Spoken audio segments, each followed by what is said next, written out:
12월 5일 토요일 역대하 26장 1절로 23절 말씀.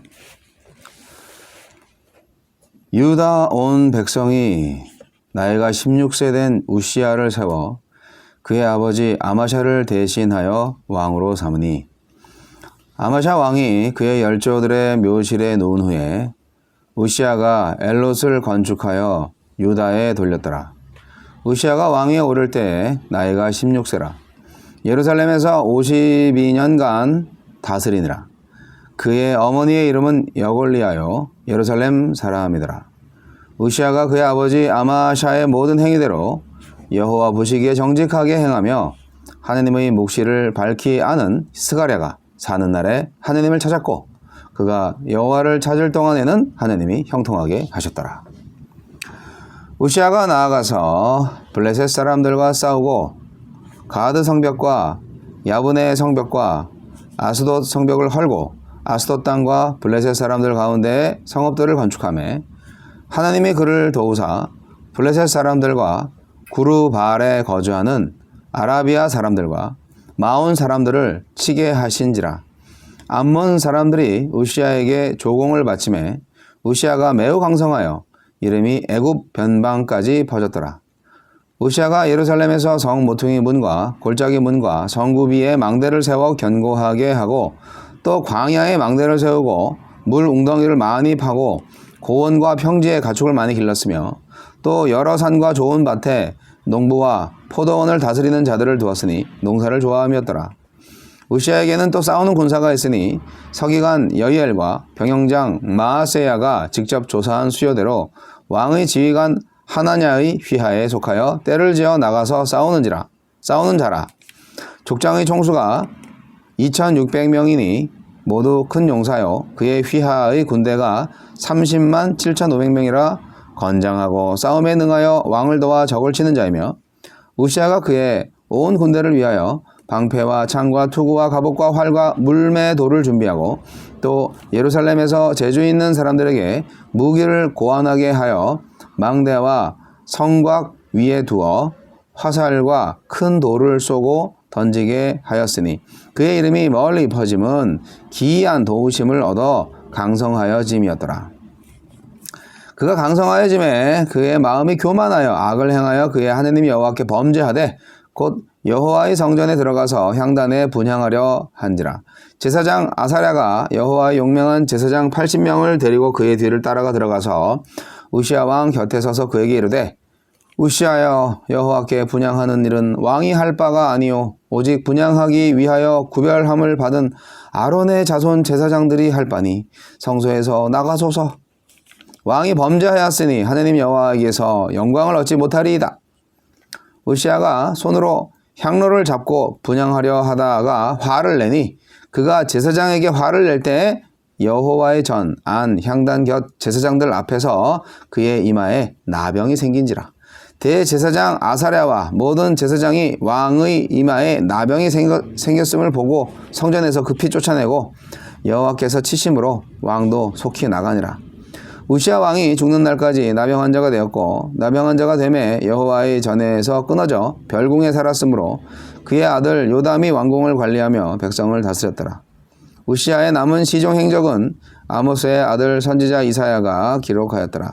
우시야가 그의 조상들과 함께 누움에 그는 나병 환자라 하여 왕들의 묘실에 접한 땅 곧 그의 조상들의 곁에 장사하니라. 그의 아들 요담이 대신하여 왕이 되니라. 우시야의 영광과 몰락. 아마샤를 이어 어린 나이에 등극한 우시야는 유다를 부강한 나라로 이끕니다. 그러나 그도 요아스, 아마샤와 같은 선왕들처럼 교만하여 결국 몰락하고 맙니다. 하느님은 어떤 분입니까? 1절로 5절, 16절.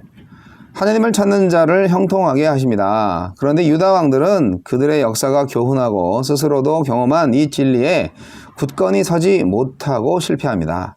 대부분 그들이 넘어진 순간은 고난의 때가 아니라 형통하던 때였습니다. 우시야도 강성하여 마음이 높아졌을 때 하느님께 범죄합니다. 우리의 복된 일상이 하느님의 선물임을 잊지 맙시다. 6절로 15절. 우시야를 통해 유다를 부강한 나라로 만드십니다. 우시아는 예루살렘 성문에 망대를 세워 안전을 도모하고 고원과 평지를 일구고 무릉덩이를 파서 농업을 번창케 합니다. 뿐만 아니라 군대를 정비하고 무기를 개발하여 강한 군사력을 갖춥니다. 이러한 번영은 우시아 개인의 능력에서 비롯된 게 아니라 전적으로 하나님의 기이한 도우심 때문입니다. 솔로몬에게 지혜와 부를 주신 하나님이 그분을 의지하는 모든 왕에게 허락하신 은총인 것입니다. 우리에게도 신실한 지도자를 주셔서 우리 공동체와 사회, 나라가 하나님의 보호와 도우심 가운데 평안할 수 있기를 기도합시다. 우리에게 주시는 교훈은 무엇입니까? 5절. 요아스에게 제사장 여호야다가 있던 것처럼 우시아에게는 선지자 스가랴가 있었습니다. 16살의 왕이 되던 때에 아버지 아마샤는 몰락의 길을 가고 있었습니다. 그럼에도 우시아가 아마샤의 처음 길을 갈 수 있다는 것은 그를 이끌어준 영적 스승이 있었기 때문입니다.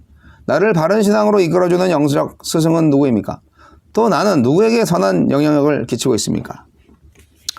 16절로 23절. 하나님의 도움으로 형통의 길을 가던 우시아가 몰락합니다. 교만은 형통할 때 찾아오는 영적 질병입니다. 성소의 분향은 제사장의 고유한 권한입니다. 비록 왕이라도 하나님이 정하신 제의 규정을 어기는 것은 하나님께 범죄하는 것입니다. 그 결과 그는 다시는 하나님의 성전에 발을 들여놓을 수 없게 되었습니다. 하나님의 말씀은 우리에게 교만이 패망의 지름길임을 일관되게 경고합니다.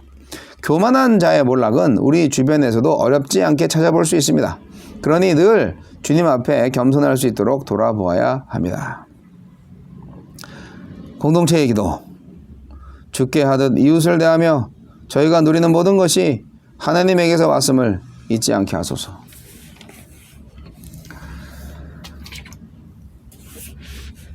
우시아 역시 시작과 끝이 다른 사람이네요.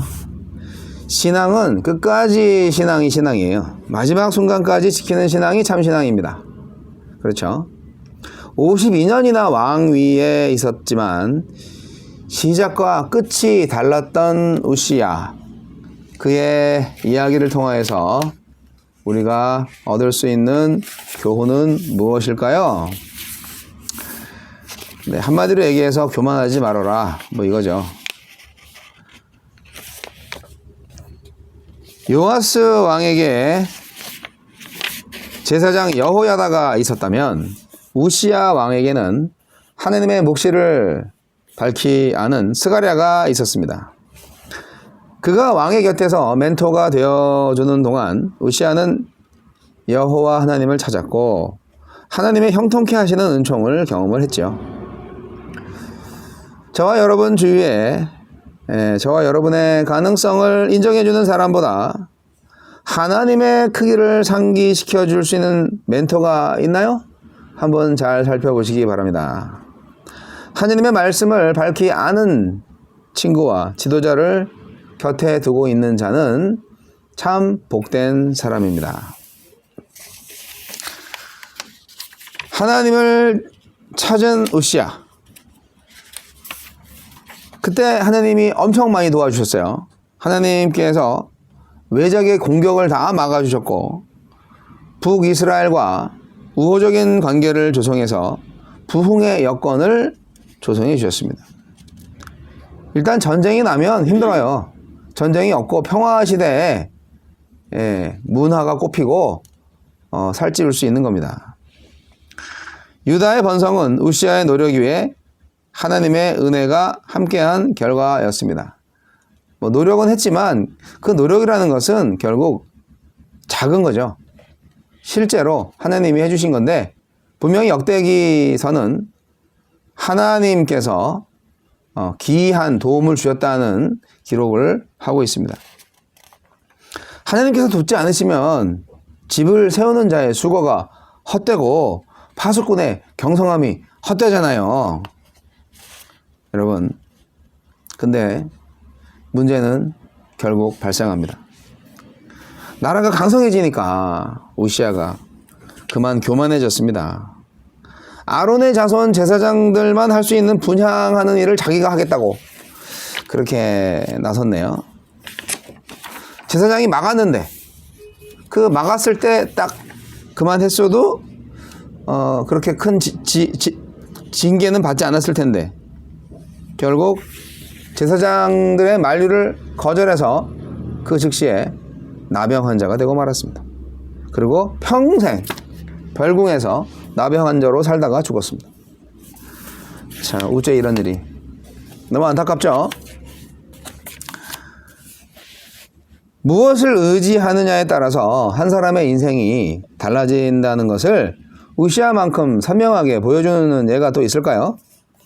정말 그의 통치 초기 중기와 말기는 아주 극단적으로 대조됩니다.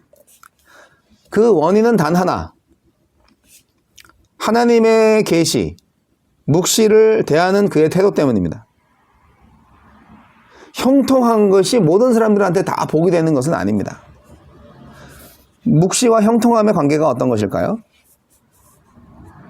요아스 왕한테 제사장 여호야다가 있었을 때 이제 요아스가 복을 받았죠. 여호야다가 죽은 다음에 망가졌죠. 우시야 왕한테는 하나님의 묵시를 밝히 아는 스가랴가 있었어요. 네. 그런데 강성한 나라와 형통한 축복이 오니까 우시야한테 그게 독이 되었습니다. 복이 되어야 하는데 복에서 독으로 넘어갔어요. 교만해졌어요. 그 모든 강성함이 자신의 힘으로 됐다. 자신으로부터 나왔다고 생각을 했고 또 자동적으로 영원할 것이다 라고 믿었습니다. 하나님은 그런 교만에서 건져내시려고 그에게 나병이라는 징계를 주십니다. 평생 별궁에서 살게 하신 거죠. 우리가 영적으로 나병 환자가 되지 않을지 걱정입니다. 여러분, 오늘 누린 형통함의 복이 내일까지 이어지게 하는 것은 바로 묵시에 대한 기억과 순종입니다. 하나님의 말씀의 계시에 대한 기억, 순종입니다. 그러니까 매일 성경을 하면서 그 말씀을 나에게 주시는 하나님의 말씀으로 받아들일 수 있는 믿음이 얼마나 복된 것인지 모릅니다. 복을 누리고 그럼에도 불구하고 겸손하게 갈 수 있는 장치죠. 묵시가 빠진 형통함은 나를 교만하게 만들고 그 교만은 하나님이 하신 일을 망각하게 하고 오늘 나의 힘과 부의 원천이 하나님이 아닌 나 자신으로 생각하게 합니다. 이것이 망하는 길이죠. 여러분, 시작과 끝이 똑같은 하나님의 복을 누리는, 그러나 교만하지 않고 겸손함으로 늘 하나님께 영광을 돌리는 겸손한 예배자가 되시기를 주님의 이름으로 축원합니다.